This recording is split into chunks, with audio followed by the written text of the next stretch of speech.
All right, this video is all about how to demand the media's attention. I'm Andrea Lyon. I work with Social Firestarter. I'm a public relations director and media coach.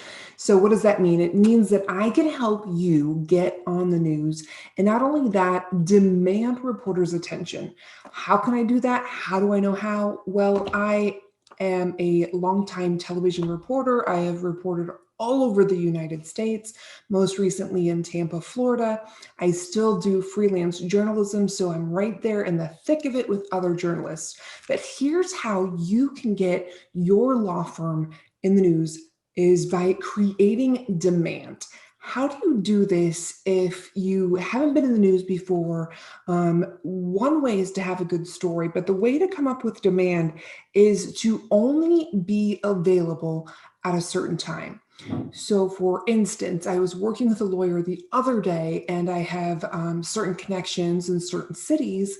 And I tell them, and people have done this with me too, is say, I have this story. I want to offer it to you first because then in that way you're creating that relationship like, hey, if you do this story, I'm going to give you exclusives, and people love that because if you beat another station, it is just like the best of the best. And then, of course, you kind of get kudos for that. So, creating that demand and telling people, hey, if you do this story, I'll keep feeding them to you, kind of like nonchalantly hinting towards that. But follow up by saying, if this doesn't work for you right now, I'll just move on to some other reporters that I know are interested. And that way you're kind of creating like an urgency. And if you don't do this, I'm going to do that, but kind of in the most respectful way possible. And then next one, in the past, I've said, press releases are no good.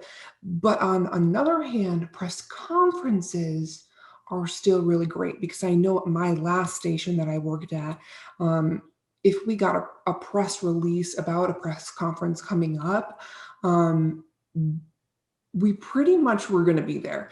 And here's why, because they don't tell us exactly what is going to be said. And a lot of the press conference notifications we get a very small nugget of what's going to happen.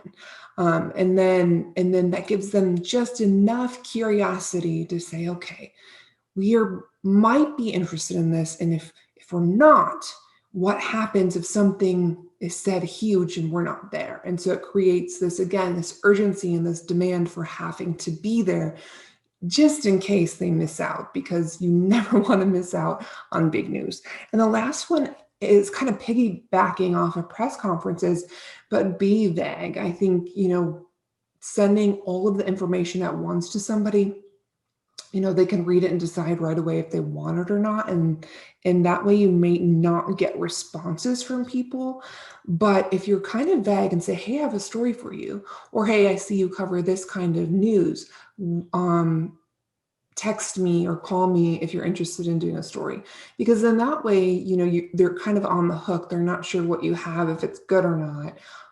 But make sure it's good, because if you have a crap story, then they're probably not going to respond to you using that same technique again. But again, if you are a lawyer, want to get in the news, have a good story and create demand. If you have any questions about how to get in the news or anything I said in this video, just send us a message.